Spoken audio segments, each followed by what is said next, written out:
Okay, and we are live. So welcome everyone to the first OBANZ Community Call of August 2014. We've been running the community calls for a little while now. We've decided to do 2 a month on the first Wednesday and on the third Wednesday of every month. And the first Wednesday is an open space call, so an opportunity for people to just kind of chat about open badges, ask any burning questions that they've got, maybe with a theme. And the second one is a case study call, so that one will be coming up in 2 weeks' time. So for today, we've got a bit of a panel of people with various open badges projects or various open badges interests who are joining us. So we'll just quickly go down the line. I'm Joyce Seitzinger. I run a company called Academics Tribe, in which we do learning design, learning development, and also social media and open badges for academic organizations. So, Ron, we'll just go down the road. Ron, you two like to introduce yourself?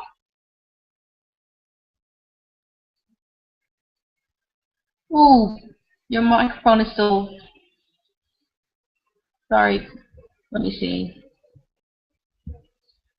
All right, Ron, we can't hear you. There we go.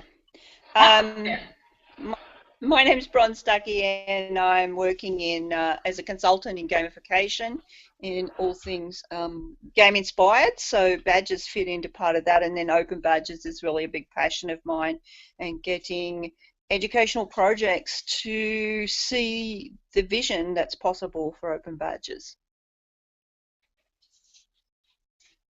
Thanks, Joyce. Dan, would you like to go next?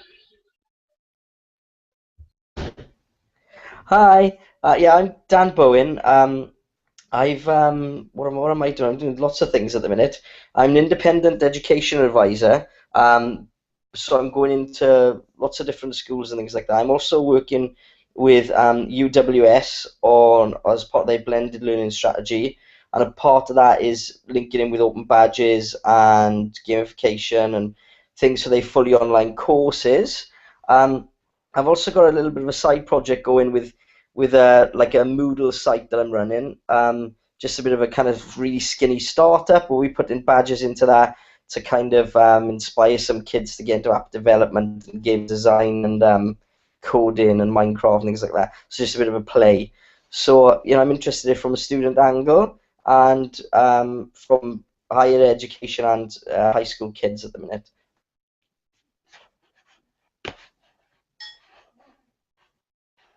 Oh, is that okay?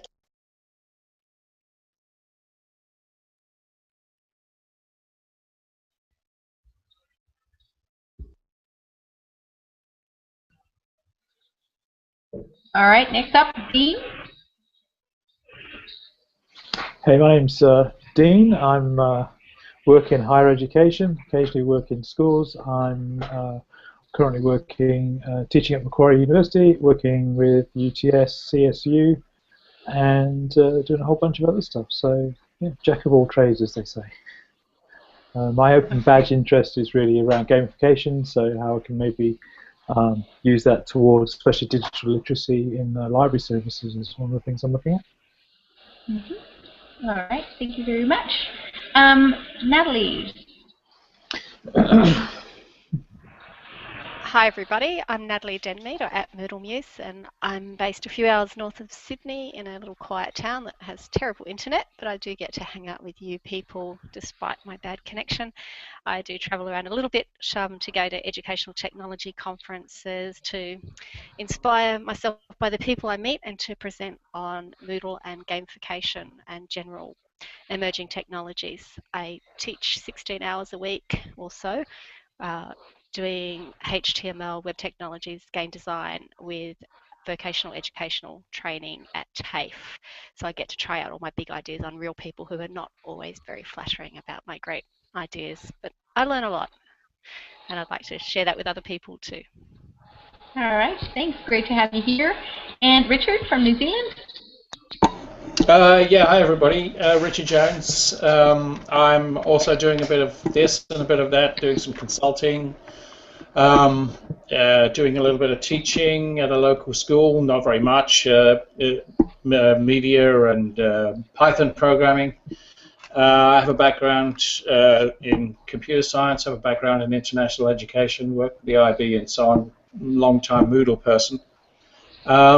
Yeah, and I'm doing a little bit of consulting with a local school, a little bit of e-learning design. So, yeah, same as you guys, a little bit of everything. All right, wonderful, thank you. Now I seem to notice that the image has actually gotten stuck on Bronwyn's avatar, but I also think that we may have lost Bron again because she is in New Zealand on a dodgy hotel connection, so she might be coming in and out, or we may have lost her altogether. And as I was saying to the... Oh, you're here! Yay! I just put my picture up to try and save the video a bit. Okay, cool. Yeah, but it doesn't seem to be switching back to whoever the speaker is, which is strange. We had the same thing last week in the Google Hangout. So, I don't know. Yeah, so you basically hogged the camera. That's you. I'm sorry. So, I'll just go a little bit through how we run the OpenBadge Hangouts. Although we've only got Tara with us. Tara, if you're listening, I did send you an invite to join us in the panel, but I'm not sure whether you've got it. So, just chat with Dean in the OBANZ Etherpad to kind of let us know whether you've got that invitation or not. So just a little bit about how we run them. Like I said, we do two calls. We try to do 2 calls a month. First one is an open space, so tonight is an open space, and the next one will be in 2 weeks, and it will be more of a case study. We're still kind of talking to a few people about who that's going to be. But we also run a MoPad or an Etherpad space where we can actually do some collaborative note-taking and connect with each other as well. So if you haven't found it yet, we tweeted the link earlier. It's also included in the event description for this Google Hangout. So if you look at the event description, you'll also find the link there. And I think Dean just posted it here in the chat as well. So it's obanz.etherpad.mozilla.org /6, or maybe Dean can just throw it into Twitter with the hashtag OBANZ. And what we do in the Etherpad is just do some collaborative note taking, share any links that we want. But we also ask people to just do an online roll call. So we're trying to mirror the way the community calls by Mozilla and Badge Alliance are run in the States. So we've got quite a few people, and everyone seems to have signed in. And then, like we said, today is really an open space, so we'll see how we go. We really met last week, so if we run short today, or we haven't got a lot, then we might just round up early. But today's open space. One of the things that seemed to come from last week was a question around, well, why do we even need open badges? That was kind of coming out of the chat. And so we thought it would be interesting to kick that around, and maybe first of all we can start off with just hearing from everyone about why it piqued their interest. Why would you go with this? And most of us have a learning design background or have been working in some kind of learning environment where we do learning design. And why do you think that open badges might be an addition to that? So,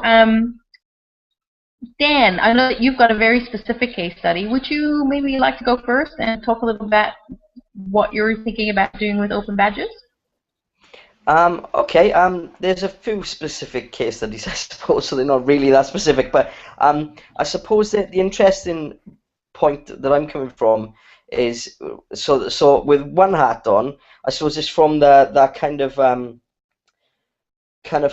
problem with massively online open courses, blah, blah, blah, blah, blah, the amount of courses that I've done, myself with Birmingham University. I did one with MIT. I've done one with Stanford. I'm doing the Adobe stuff. And they all got a different pedagogy behind themselves and different ways to kind of engage you. And I think I've only finished about 2 of the MOOCs I've ever gone into. And now in several of the projects I'm doing, I have to try to engage other students in that, and one of the ways obviously is through gamification, and like Bron said, the facet of open badges. So it's about that engagement element, the motivation to keep students learning and actually keep them motivated as they're going through, and try to get something tangible. So and coming from a teacher's point of view, when I used to teach, I used to give rewards out regularly and seeing how that would marry up. And the fact is that teaching and in adult ed, you kind of sort of tied with certification.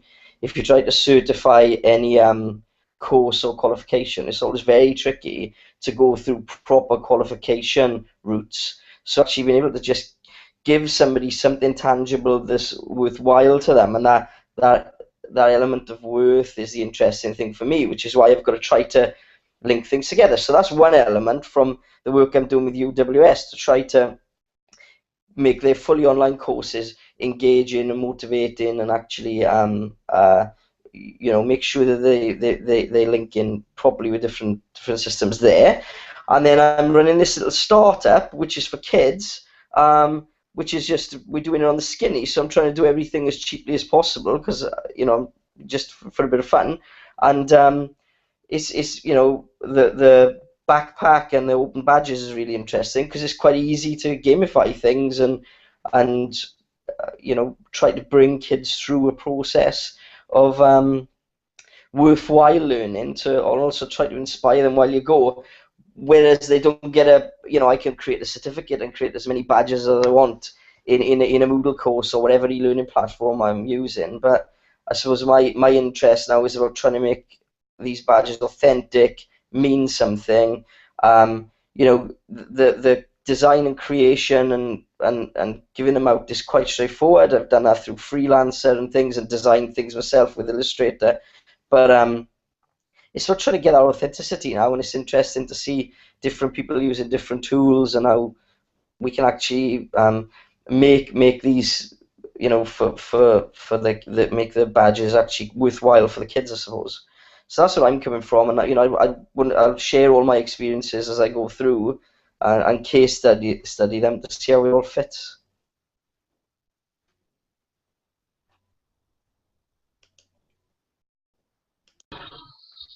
Yeah, I think that's really good. I think a lot of people do come to badges from a gamification angle in terms of the engagement and things. And but I also think that the other thing that you're saying about being transparent and just kind of reaching out to people as you're working on it, I think it's a really important part of the Open Badges community as well. And I know that the Mozilla Foundation has really tried to push that, because the whole idea is that they should be open and that everybody can kind of work together on this project and help spread the word. So thanks for that, Dan. That's really interesting. And I already went and looked at Tech Town. It looks really, really interesting. So I'll be back and see to see how that actually tracks. Bron, what piqued your interest with the Open Badges? Just getting my mic back up and making sure I hope I'm not hogging all the pictures still. It's twofold actually, because my background's in communities of practice development, and I'm all about community and identity. So one of the things that piqued my interest was getting educators to be able to build their identity in ways. These are not things that are assessed informally in academic institutions, and getting people to be able to pull that identity together from all the different places that they're doing professional learning. And that married up with a project I was working in called Massively Minecraft, where we were seeing lots of kids doing amazing things out of school, doing amazing learning, and their teachers at school being totally oblivious to the talents these kids were developing outside of school. And there's really no way to marry those things. There's no way to bring those together. And so in terms of this whole notion of learning 24/7 and happening in loads of different places, I don't think it matters whether it's inside, outside school, or people developing a professional identity. I think badges hold something that we don't quite yet understand in terms of being able to carve that out. And as I was having a conversation today, Joyce, and thanks for the connection to Ed Strafford, having a conversation today with Ed about how badges give me a chance to make choices about that identity and how it's portrayed, because I'm the person who will be choosing which badges might show up in my backpack or whatever portfolio tool I'm using. I'm the one who gets to say what I value out of the things I've done in learning. And I think that's another powerful point, that, you know, it's not like you know, your assessment sheet, which just lists everything you've done. This is a chance for you to portray yourself in ways that you feel are important. And I think there's really powerful things there in relation to community. I'm also really interested in the concept of social gifting, where people can give badges to each other, and in recognition of contribution you may have made to my learning. And I think we haven't yet got to a mature spot where enough people are exploring those sorts of concepts. So for me, it's probably really all about community and identity.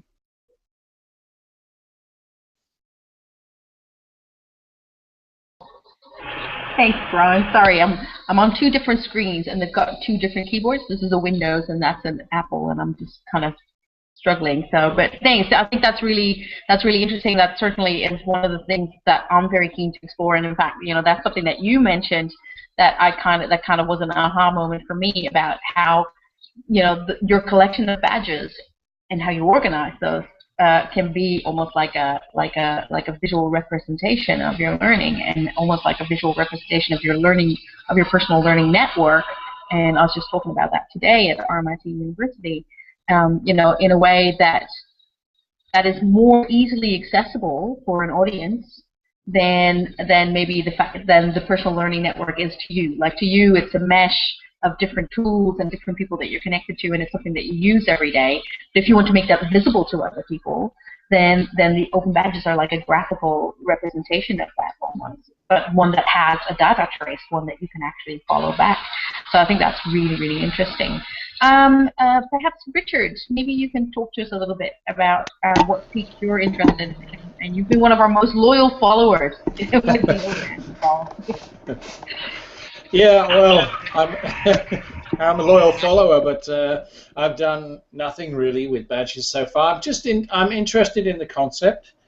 I haven't even brought them into my teaching yet, although we have Moodle at the little school that I work at. I have issued badges in previous schools, and they haven't been particularly interesting. I think one of the problems in terms of within the school is that there are already so many formal systems in place for recognizing student achievement. You know, schools are structured to do that, really. So I'm really interested in what Bron said about, you know, how we could bring in, recognize the achievements that students do outside school and then bring those into school. So I think that's really, really useful. I was also quite, interested in, what do they mean, badges? What do they really mean? You know, what does it mean to have a Mozilla Open badge? I mean, I've got a few, but I don't really do anything with them. So, you know, I've got some presenter badges and stuff like that, and I'm just wondering, what should I do with them? You know, so that's one thing. So since I haven't really got my head around that, it's kind of hard to put them into practice in school, but I will try. I promise I will try.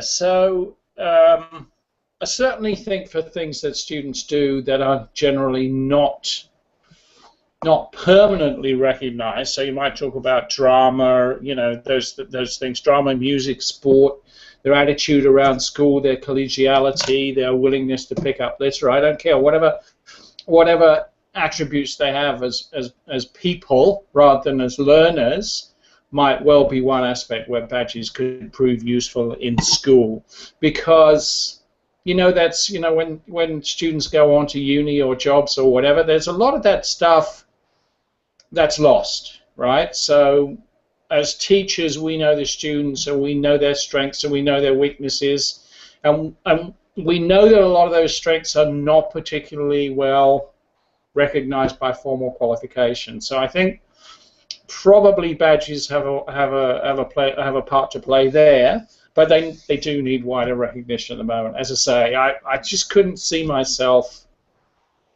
at this point in time publicizing too widely the fact that I have these badges, right? So I'd be kind of reticent about that, if that makes sense. Yeah. Yeah, that's really interesting. And I've also I've got a few webmaker badges and, you know, a few presenter badges and presenteeism badges, and they don't mean a lot at the moment, but they have helped me kind of go through that whole process. And I remember last year I was quite when I went to the big Moodle Moot here in Melbourne. I connected into the Moodle Moot system, which is just a Moodle system. And as I got there, and they had just rolled out the Open Badges module in there. And as I got in there, you know, all of a sudden my profile connected to my backpack, and it pulled in all of those badges. And I was like, hey, you know, this is something that I've said for a long time that our learning management systems should actually be able to do. You know, when I go there, I should be able to lock my own systems into it. You know, I should be able to dock my personal learning network into it. And even though it doesn't now dock all of the tools that I use day in, day out, it does at least dock those lifelong skills that I've got, even though I haven't got a lot to show for them yet. But I think, you know, it like gave me a glimpse of what maybe could be happening with our learning management systems and things. So I think that's really interesting. And if I don't remember to go back to it, you remind me, because you made a very interesting comment last week as well about Coursera and you know, what that has for a value for you as opposed to Open Badges. So, but first I'd like to hear from maybe Nat just quickly about what she's doing, because I know she's got a project on.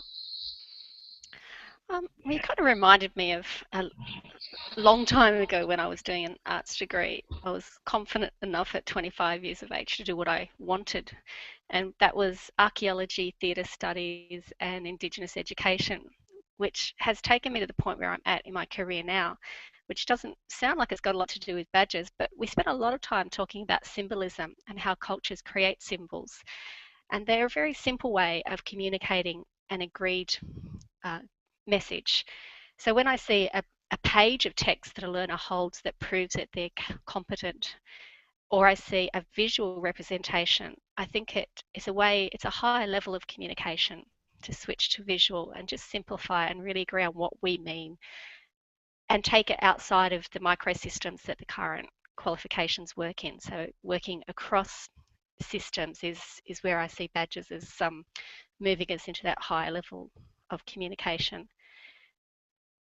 But that's one aspect of badges, that's as digital credentialing. But I also design badges that look different in my system.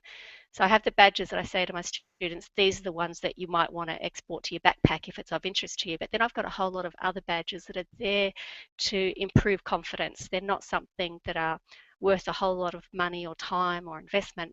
They're purely to give that learner feedback that you're on the right track, yay, Code Academy style, keep going, you're doing really well. So there's really two different types of badges that I'm interested in using and implementing for different reasons. Yeah, I think that's a really good point. I think you know, people often talk about micro-credentialing, and I've had this blog post sitting in draft in my WordPress forever, but it's basically, you know, you keep mentioning micro-credentialing, but it doesn't mean what you think it means, you know, because badges are not just about the very small kind of badge that you give someone just for motivation. They can actually level up and they can be stacked, and we certainly see that in the badge kit that the Mozilla Foundation has rolled out, which is that you can actually stack badges so that together they then reward you another badge. So it's not just about the small credentials, the small yay you go sticker type badges. It actually kind of levels up to all the way to the top. So yeah, that's a very good point. So Dean, I just give you the opportunity to just throw in what piqued your attention that you thought, maybe I should look at this badges. Naturally curious, I guess, but really because I'm kind of working in games and research in that sort of area and similar things to what Bron's talking about, I guess. I was really just thinking about from being a learning designer, just a couple of things I might talk about. One is trying to link what students can do with what they know. So trying, very much, first year experience, for example, thinking about, well, what skills are students already bringing into university, so particularly through information systems and the libraries and the traditional kind of groundwork that students have got to do to get to grips with actually studying in an undergrad kind of manner, because that's not likely to change too quickly. So kind of thinking, how can we kind of link those kind of activities through open badges to things that they're actually doing in courses? So to give an example, if students are starting off just learning some basic referencing and using databases, maybe some of those skills can be accredited, say, through the library information services, and then that feeds into a Moodle course or a Drupal course or whatever it happens to be, so that people actually teaching that course know that a certain amount, if not all of those students, have actually conducted some kind of work in that kind of area that really underpins what they're going to do. But they're skills that they may already have, so they could do these things at school, perhaps in year 11 and 12, so they don't have to do it again in uni. Or when they get to uni, they can see, well, here's a little gap that we can fill and actually get students straight into their studying pattern with less grief. That's one thing I think we can do. And I think the second one is thinking about these kind of off-campus experiences that students have in both K to 12 and in high school. So if they're on work placement, are there systems we can build that, and I'm thinking particularly about sort of teacher education, where you send a prac teacher into a classroom and then someone kind of goes around with a clipboard and sort of ticks off that they were there and they did a whole bunch of things. But there's no real integration between that school system and where they're studying. So, and if I get back to games, I kind of think games are inherently full of value systems. So there's a value system that the organization's got, and there's a value system that the student wants to have. So in some ways, as everyone's been saying, it's a case of, I think with open badges, it's an opportunity to build a kind of new bridge and some different kinds of accreditation. And it may stop student dropouts, it may get different kinds of students into university, it might do all sorts of things, but I really see that open badges are this new octopus that can wrap its tentacles around a whole bunch of new things that we haven't really thought about before.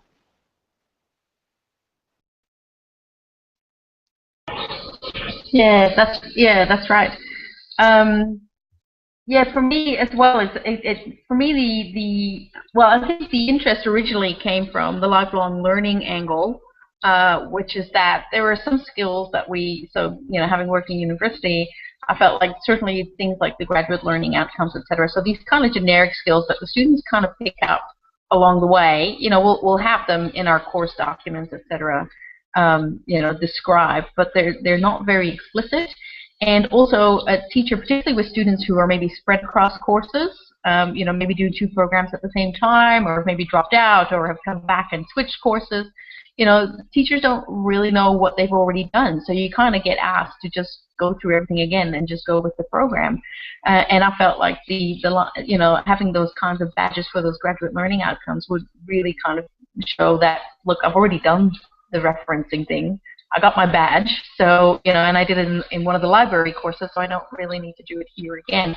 So so it could actually cut back on some of the double ups that you end up with in the universities, and but also as these kind of lifelong learning things. So I did a publishing course I think it was while I was still doing my university courses.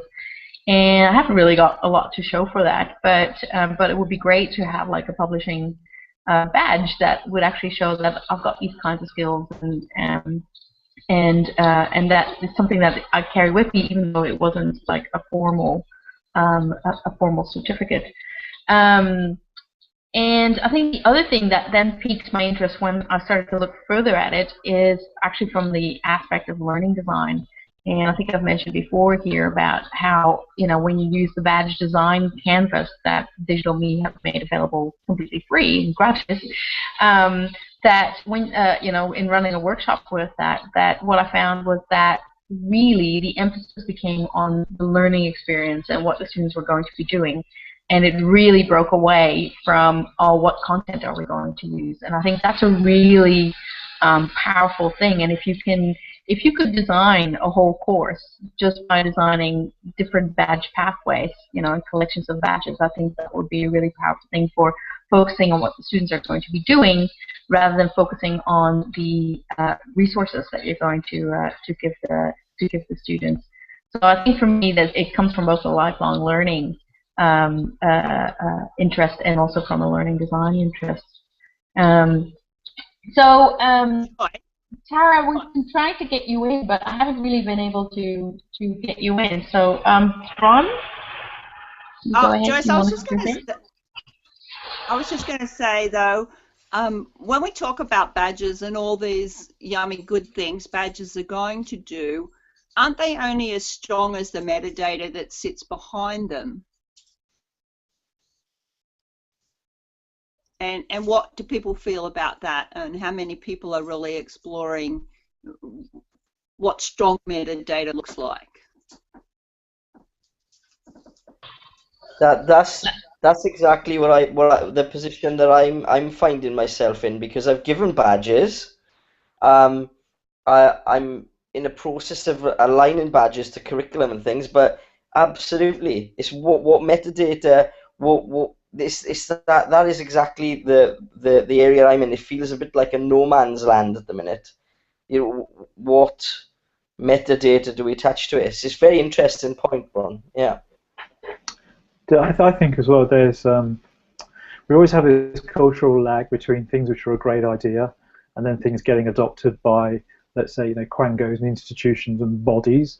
So whilst we've got things like ISTE's net standards in the States that we could say, well, we could issue some badges around these standards, the problem is there's so many standards to choose from that no one actually chooses much at all. So I kind of wonder that we will kind of have these systems, like we see a lot of time with emerging technologies, that really start to work, and then the big corporation institutions come along and go, no, we had a committee meeting and we shall have these badges, and they'll start attaching it to teacher training and all of these things and accreditation, and we'll return to that kind of modernist paradigm that's been holding us all in sticky treacle for like the last 20 years. So, for me, I'm less interested in what the institution thinks should be a badge system. I'm more interested in what value systems do kids think are important, or do anyone thinks important. So I think at this point in time, I'm interested in what institutional kind of policies might go that direction. For example, we haven't seen open badges in MOOCs, but it's really kind of obvious. You think they'd be in every MOOC, but they're not. So, there's this sort of lag that's going on. So I agree with the whole sort of no man's land. But so I think really for me, I'm kind of interested in this stage of how do I create a value system, inside an organisation that the people that work there think is worth doing. And down the line, worry a lot less about what the institution thinks about that. But that's just me being a rebel, I guess. Yeah, and this might be a good point to cut to your point from last week, Richard, about having done the Coursera course and what kind of value you added to that versus what you would think about the open badge. Yeah, absolutely. So I've just finished my third Coursera course. I think I'm the only person I know that's actually stuck through 3 of them, and I value that because I've got a certificate and I've got something I can put in LinkedIn, which comes from the Coursera site, and it says, "Look, this guy's just done a media studies course or whatever he's done," and I'm just trying to think, when will open badges get to that level of recognition, right? And not just, not recognition among geeks like us. I mean recognition in the wider world. That's that's what people are saying. I think that has to come at some point. If it's not controlled by any one organisation, that's a plus, I think.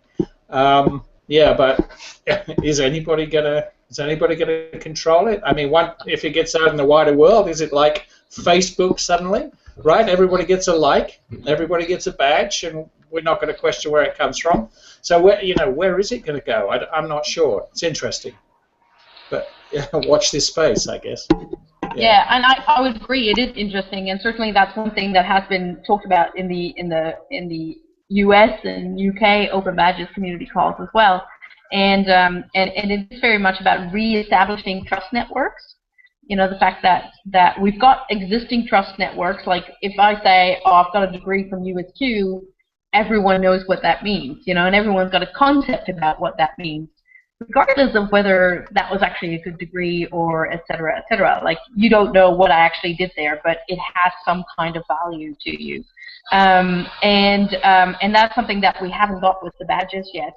And I think it would be really interesting, and I'll see whether I can get her to come along to one of these, because Grania Hamilton, who works in Scotland, has been doing a lot of work around talking to industry about what they think about open badges, running very, you know, not like let's shove these open badges down your throat workshops, but really an exploratory kind of workshop with I think she did it with about 20 employers, saying, you know, if I showed you this, what would you think? And what would you think about these graduates? Would you hire them, etc.? And you know, people are very hesitant because they have those existing trust networks, and those are difficult to shift. At the same time, you know, like, and I can understand that, but at the same time, it also worries me because I feel like open badges, in a way, give us the opportunity to actually recreate those trust networks so that learning can happen in more spaces. And if they only become the purview of the people who are already recognized authorities, then we lose something there.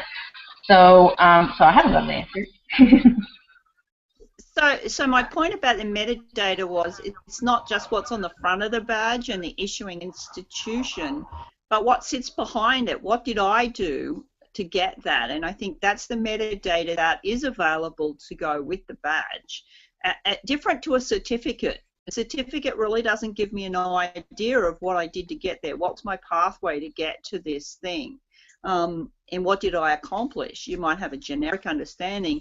And yeah, to go back to that point about certificates, I don't know when certificates first came into existence, probably with the birth of printing, but they've been around a long while, and we have a very clear understanding of them. And I think that there's good reason why people don't yet see badges as clearly as they see certificates. But I think, you know, it's more than the issuing institution, and I think you're right about trust networks, but I think it's also about going to a more evidence-based system. Yeah, digital portfolios and things like that, I think, yeah. That could be an interesting place where badges could really have some value, because you can go back and see the work that was done, the products that were made. Yeah.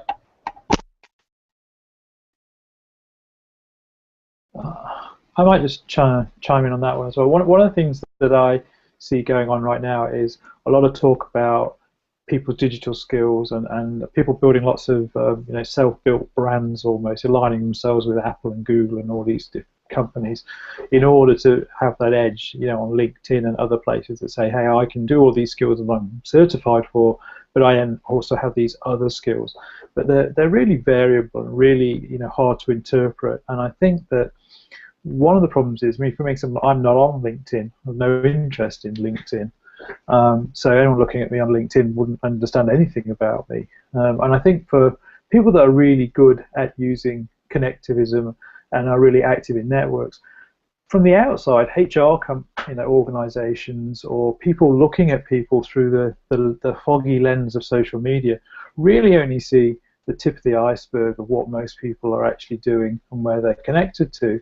And I think you have this ability to close the door on the lurkers, and there's all sorts of reasons that people follow people around on social media, right? So what I think is, you know, as you learn to manage that risk really well, and so people can get the wrong representation of you. So I think to organizations, there's actually a lot of benefit in moving towards open badges, because it gives people a reason to actually start to declare what they can actually do in the organization. Because let's not forget, not every organization is a meritocracy, or every manager is actually going to encourage people who are subordinates to do better. There's all sorts of weird stuff goes on in the workplace. So I think in many ways, open badges is a way you can start to redress some of that, and actually for organisations to start putting some handles on what people can actually do, and actually give them a reason to declare it. And I'm sure that everyone has been sitting in the workplace thinking, geez, I can do so much more than this, but I won't.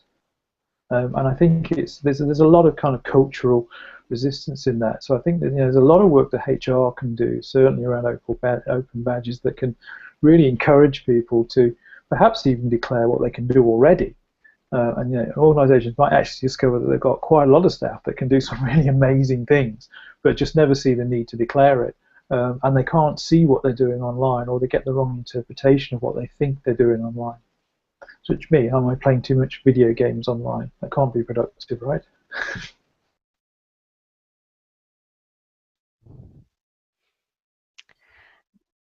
Yeah, that's really interesting. So in a way, the badges could become like or could give an employer an overview of what kind of skills they've actually got inside their organization. And here's the thing with, and this is something that I haven't quite thought through, so you'll just have to let me kind of get it out there, and then I'd love to hear your opinion about it. So say that you guys do let's say we're all Twitter novices, right? And some of you go and do a Twitter course with someone, and that person issues you a badge, and some of you do it with somebody else. Some of you do it in the university. Some of you just teach it to yourself, and then you go and get the badge at Mozilla. How do we know how those badges are related? You might have done 2 hours of a Twitter course and done just the basic setting up a Twitter account, Richard, whereas you, Dean, might have done 6 weeks and built an elaborate network. How do I know that the Twitter skills that you've got, how they relate to this other one? In order to compare those two, I actually need to dig deep into the evidence in order to see what actually happened. So how do we know that how do you compare the apples and oranges? And are the two things that both look like oranges actually the same? And I think that's where, so Mozilla have said, we don't want to be the police and the badges, and I absolutely agree that there does need to be some openness. But I do wonder whether, whether maybe with that openness also comes an open matrix where you actually say at what level your badge sits. And I'm not sure what that would look like, but I just feel like there's an inherent problem there that we're going to have to overcome if we want to make them really useful. I'd love to hear your thoughts on this. I may not have articulated this very clearly. I'll wait in really quickly on that, and I'll shut up and won't talk for at least 10 minutes. I think that there's 2 parts to it. There's a designer of the badge, and I think the designer of the badge is looking for things which are more than likely going to align to some kind of corporate plan or corporate strategy or something that we want in society, let's say. I think what then comes into is that when you earn that badge, I think the earner has to be allowed to put their own values into it and to actually defend what they did and why what they did aligned to what the badge's intention was to do. So in your Twitter example, yes, I mean, we could all go off and do 7 different things, but it would all feed back to the fact that we probably all picked up some core principles and skills and have an ability to do a whole range of common things. But there's always going to be this plurality that I don't think we can ever get over with. But I think it comes down to that point of, when you earn the badge, is it really didactic and sort of instructional based that, did you tick X, X, Y, and Z, did you earn the badge, versus did you interpret what we were talking about well enough to go off and do it in your own right? And I think you start then talking about what's the nature of the type of learning we're asking people to do, which is probably a bit more powerful than can you just open this box or not. Yeah, I was going to say a lot of the badges I deal with are in a trajectory. So if you saw any one badge and were able to see, pull out and see that badge pulled out, but then also drop it back into the trajectory that it was part of, you may, or the pathway that it was part of, you may actually then be able to know more about what that badge represents, aside from the evidence that people might have. But I know when we worked in the plain community with badges, what we were doing there was linking back to people's portfolio. What did they do to attain this badge? What evidence was there? And I think that's important, but I also think knowing the badges in a trajectory was pretty powerful. Now, who builds that trajectory is interesting, and I think Dean's point about there's the institutionally ascribed value and there's the individual's ascribed value, and I think there's some really interesting friction in there that we're yet to explore.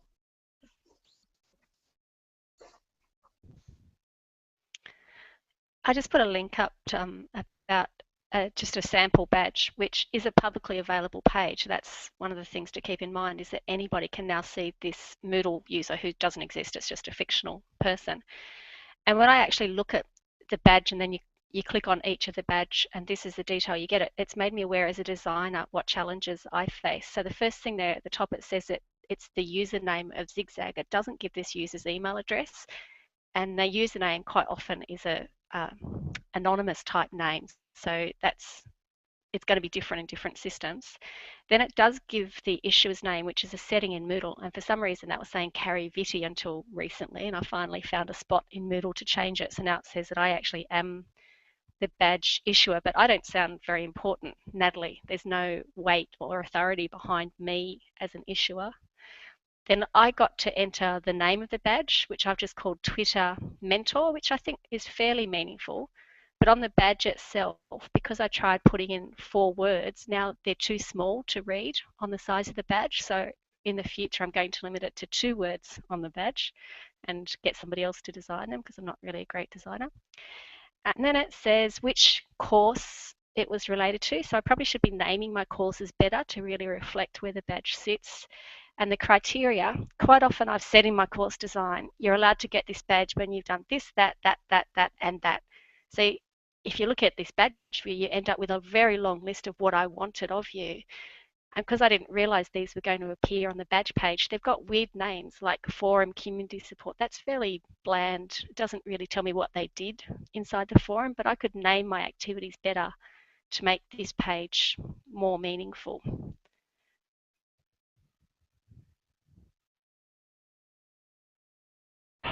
Yeah, I think my concern with that, Natalie, but I mean, I see what you're saying, like you have to see them in the context. But I wonder whether open badges are then going to suffer from the same thing that I think ePortfolios kind of suffer from, which is that it requires such an amount of interpretation on the part of the audience that it becomes too much work. That you know, it requires too much work, and it's too difficult to kind of understand the environment in which it was earned or in which the work was done. So, you know, I guess for me, in a way, I was hoping that the open badges would actually lie like a layer on top of ePortfolio work or other work that people did, so that it becomes that higher level, more easily interpreted thing that an audience, you know, whether it's an employer or a teacher or whoever, can take a look at and in one glance see it. So, yeah, so you know, I'm just kind of worried about whether, you know, if you have to see the whole pathway, whether it then becomes too difficult to interpret. But yeah, you know, we're all working it out together. I don't think you have to see the whole pathway. I think if you wanted to, it should be accessible. I'm not necessarily saying you need to see the whole pathway, but if an employer or someone wanted to see, okay, what did you do to get here and what's ahead of you, it would give me a context for where you're at in terms of your skill set. I don't think it needs to be accessible. And I think it also goes to matters of granularity with badges as well, which, you know, is really up in the air. At one level, and this is a lot of the criticism, they're trinkets for minor activity, and yet, as Nat describes, they're motivational points in a process, as well as skill set and competency. So I think, you know, there's not only the nature of the badge, but the granularity that we see in our system, whatever system we build, and what value any individual badge will have in that process is all a juicy question.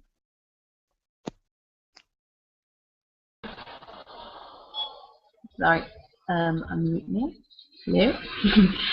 Just as an aside, I just noticed your comment there, Richard. I got a lot of mileage out of e-portfolios on an OP course, Open Polytechnic course in New Zealand.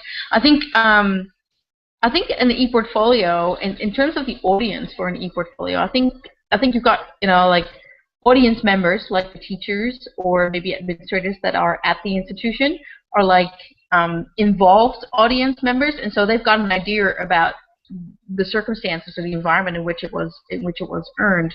But I guess I was thinking more about a more distant audience, you know, an audience who is seeing the portfolio or the badges for the first time. You know, they see the applicant or this person that they're meeting for the first time, and they see their achievements, and they have to kind of make sense of it in that moment. I think that's where I was looking at. Yeah. Yeah, I'm sorry, I forgot that not everybody can see the Google Hangout chat. Yeah, should really put that. I'll just paraphrase that discussion and put it in the mopad for the other participants to see. My apologies. I just forget sometimes. Yeah, no worries. But I mean, until everybody can be in that group chat, and I think Google is rolling out something like that. So at one point, we might not need the mopads anymore. We can just do the entire thing in the Google Hangout. But currently, it hasn't got all of the functionality that we've got in the mopad. So we'll just stick with that, just because we're limited in here. Now, we've just got a few more minutes left. I just wanted to see if anyone's got any other questions or topics that they want, any speakers that they want to suggest. You know, you can always put them in the mopad, and we'll see whether we can get.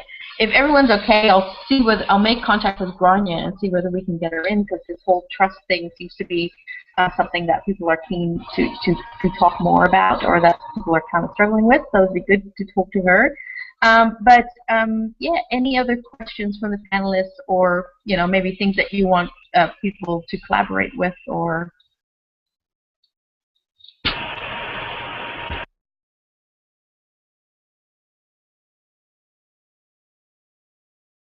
Just a point that came up in discussions today for me, Joyce.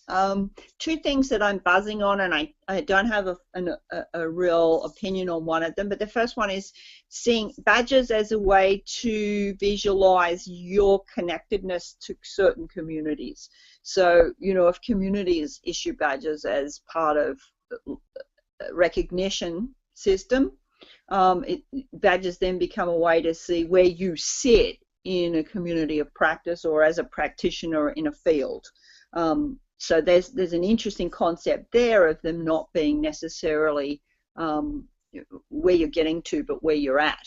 And the second one was, which I think is really fascinating, as badges as a currency between people. And I'm still playing with that idea in terms of you know, looking, I can't even paraphrase it now from the conversation that I had with Ed, but it's really interesting, considering badges as a currency.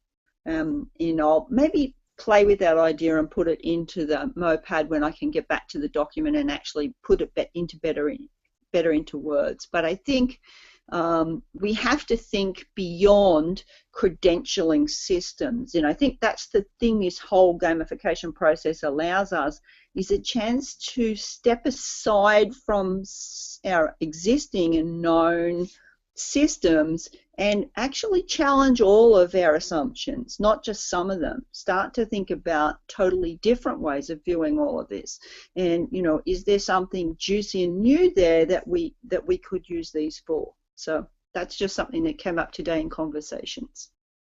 Thanks for that, Dawn. And I've certainly thought about that as well, that whole badge as, you know, I think because we've both done a lot of community practice stuff, you know, that whole badge as a signifier of being part of a community.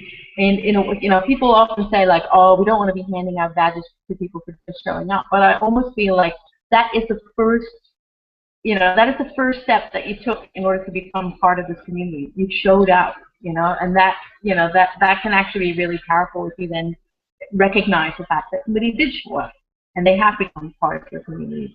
And which reminds me, I should really be setting up badges for OBANZ. And you will all get one. All right. Just a few more minutes. Anybody else got anything that they want to ask here or that they want to put in the notepad?